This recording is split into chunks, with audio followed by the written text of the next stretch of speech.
Hi అండి, welcome back to Sai Leela vlog. అందరికీ వైకుంఠ ఏకాదశి శుభాకాంక్షలు అండి. ధనుర్మాసంలో శ్రీకృష్ణుడు బోధించిన భగవద్గీతను ఈ ధనుర్మాసంలో ప్రతి ఇంట్లో ఈ గీతా పారాయణం చేసిన వారికి కోటి జన్మల పుణ్యం లభిస్తుందని మన పురాణాలు చెప్తున్నాయండి. ఈ నెల మొత్తం మా ఫ్రెండ్స్ అంతా ఒక్కొక్క రోజు ఒక్కొక్కరి ఇంట్లో పారాయణం చేశారండి. ఈ ముక్కోటి ఏకాదశి రోజున ఫ్రెండ్ ఇంట్లో గీతా పారాయణంకి వెళ్ళాము. ఈ భగవద్గీత గురించి కొన్ని విషయాలను ఇప్పుడు తెలుసుకుందామండి. ఈ భగవద్గీతను బోధించినవాడు ఎవరు అని తెలుసుకుందాం. ఈ భగవద్గీతను శ్రీకృష్ణుడు కురుక్షేత్ర సమయంలో అర్జునుడికి బోధించాడని సులభంగా చెప్పేస్తారు. అయితే అర్జునుడి కంటే ముందు శ్రీకృష్ణుడు గీతా బోధనలను కొంతమందికి చెప్పాడనే విషయం మనకు తెలియదు. ఈ సృష్టిలోని ప్రతి ప్రశ్నకు భగవద్గీత ద్వారా సమాధానమిచ్చాడు భగవంతుడు. వీటిని తూచా తప్పకుండా పాటిస్తే మానవాళి ఎలాంటి కష్టాలను అనుభవించదు. మరి ఇంతటి మహత్కటమైన భగవద్గీత కృష్ణుడు అర్జునుడికి ఒకేసారి బోధించాడని చాలామంది అనుకుంటారు. కానీ గీతా బోధన చాలాసార్లు ఇవ్వబడింది. పరమ పవిత్రమైన గీతా ప్రయోజనాలను అర్జునుడి కంటే ముందు ఎవరు తీసుకున్నారు అనే ప్రశ్న మనలో ఎవరికి తెలియదండి. కృష్ణుడు ఎప్పుడు బోధించాడు లాంటి విషయాలు ఇప్పుడు తెలుసుకుందాం. భగవద్గీతను ఎవరు బోధించారు అంటే అందరూ కృష్ణుడు కురుక్షేత్ర సమయంలో అర్జునుడికి బోధించాడని సులభంగా చెప్పేస్తారు. అయితే అర్జునుడి కంటే ముందే శ్రీకృష్ణుడు గీతా బోధనలను కొంతమందికి చెప్పాడనే విషయం మనకు తెలీదు. ఈ సృష్టిలోని ప్రతి ప్రశ్నకు భగవద్గీత ద్వారా సమాధానం ఇచ్చాడు భగవంతుడు. వీటిని తూచా తప్పకుండా పాటిస్తే మానవాళి ఎలాంటి కష్టాలను అనుభవించదు. మరి ఇంతటి మహత్కటమైన భగవద్గీతను కృష్ణుడు అర్జునుడికి ఒకేసారి బోధించాడని చాలామంది అనుకుంటారు.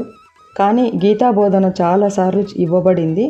పరమ పవిత్రమైన గీతా ప్రయోజనాలను అర్జునుడి కంటే ముందు ఎవరు తీసుకున్నారు, కృష్ణుడు ఎప్పుడు బోధించాడు లాంటి విషయాలు ఇప్పుడు తెలుసుకుందామండి. పురాణాల ప్రకారం శ్రీకృష్ణుడు అర్జునుడికి బోధిస్తున్నప్పుడు ఈ విషయాల గురించి సూర్యభగవానుడికి ముందే తెలుసునని చెప్పాడు. పురాణ పురుషుడైన సూర్యుడికి ముందే భగవద్గీత గురించి ఎలా తెలుసునని కృష్ణుడిని అడగ్గా, నీకు నాకు అంటే కూడా ముందు చాలా జన్మలు జరిగాయి అన్నాడు. జననాలను గురించి నీకు తెలియదు, నాకు తెలుసునని బదులిచ్చాడు. ఈ విధంగా గీతాబోధన మొదట అర్జునుడికి కాకుండా సూర్యదేవుడు పొందాడండి. పురాణాల ప్రకారం శ్రీకృష్ణుడు కురుక్షేత్ర యుద్ధభూమిలో అర్జునుడికి గీతోపదేశం చేశాడు. ఈ ఉపదేశాన్ని సంజయుడు ధృతరాష్ట్రుడికిచ్చాడు. సంజయుడు ధృతరాష్ట్రుడి సారథి. ఇతడికి వేదవ్యాసుడు దివ్యదృష్టి ప్రసాదించాడు. ఈ దివ్యదృష్టి సాయంతో గీతా బోధనను ధృతరాష్ట్రుడికి వినిపించాడంట. పురాణాల ప్రకారం వేదవ్యాసుడు మహాభారతం రచించాలని మనసులో సంకల్పించుకున్నప్పుడు ఆనతి కాలంలో ఇది తన శిష్యులకు ఎలా నేర్పించాలని అనుకున్నాడు. మహర్షి మనస్సు తెలుసుకున్న బ్రహ్మదేవుడు స్వయంగా అతడి దగ్గరకు వెళ్ళి ఈ గ్రంథం కూర్పు గురించి సవివరంగా చెప్పాడు. ఈ భూమిపై మహాభారతాన్ని రాయడానికి ఎవరూ లేరని, మీరే అందుకు అర్హులని చెప్పాడు. అంతేకాకుండా ఇందుకు శ్రీ గణేశుని ఆవాహన చేసుకోవాలని తెలిపాడు. మహర్షి వేదవ్యాసుడి ఆదేశాల మేరకు శ్రీ గణేశుడి మహాభారత గ్రంథాన్ని రాశాడు. ఈ సమయంలోనే వ్యాసుడు శ్రీ గణేశుడికి గీతా బోధన చేశాడు. శ్రీ గణేశుడితో పాటు మహర్షి వేదవ్యాసుడు తన శిష్యులైన వైశంపాయనకుడు, జైమిని, పాల సంహితుడికి మహాభారతంలో లోతైన రహస్యాలను ఉపదేశించాడు. ఈ విధంగా మహాభారతాన్ని తన శిష్యులకు చెప్పాడు. ఆయన గ్రంథంలోని ముఖ్యమైన ఘట్టాలను అధ్యయనాలుగా లోతుగా విశ్లేషించి వారికి నేర్పించాడు. ఫలితంగా మహాభారతం ప్రాశస్త్యం గురించి వీరితో పాటు సర్వజనులు తెలుసుకోగలిగారు.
सद्गुरुं तं नमामि। ॐ सद्गुरुगमय तमसो पूर्णमदः पूर्णमिदं पूर्णात् पूर्णमुदच्यते पूर्णस्य पूर्णमादाय पूर्णमेवावशिष्यते। ॐ सर्वेषां स्वस्तिर्भवतु। ॐ सर्वेषां शान्तिर्भवतु। ॐ सर्वेषां पूर्णं भवतु। ॐ शान्ति शान्ति शान्तिः। नमः हरिः ओम्।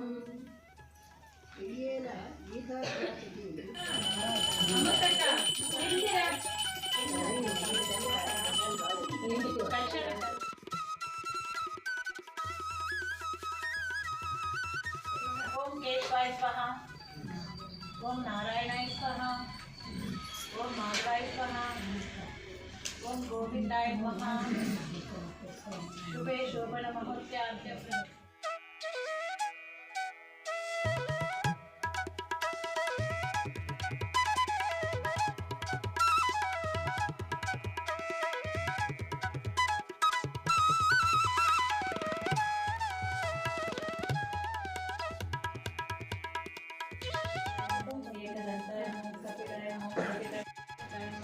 जनार्दनाय नमः। ॐ लीलामानसविग्रहाय नमः। ॐ श्रीवत्सकौशले नमः। ॐ उत्तालतालभेत्रे नमः। भूषणाय नमः। ॐ समन्तक मणिहस्ते नमः। ॐ नरनारायणात्मकाय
మరువను ఆహారంబును మరువను సంసార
జై శ్రీకృష్ణ.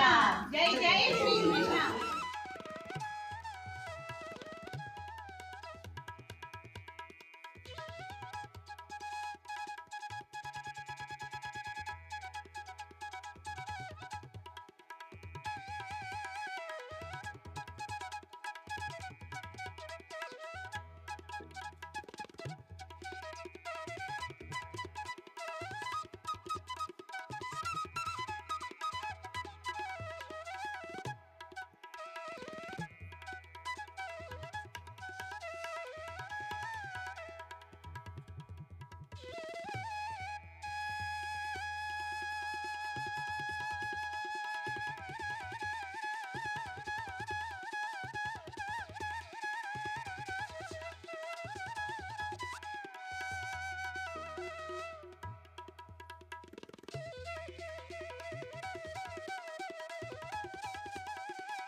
నల్లని బాలుడు గోపాలుడు గోవిందుడు గురువాయూరు దేవుడు అందరికీ ఆరాధ్యుడు. చందన గంధపు ఛాయల కానయ్య చందన గంధపు ఛాయల తెలిసే దైవము దానయ్య గురుగా కన్నుల కందుగై నల్లని బాలుడు గోపాలుడు గోవిందుడు గురువాయూరు దేవుడు అందరికీ ఆరాధ్యుడు.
ఈ భగవద్గీత గురించి నాకు తెలిసిన కొన్ని విషయాలను మీతో పంచుకున్నానండి.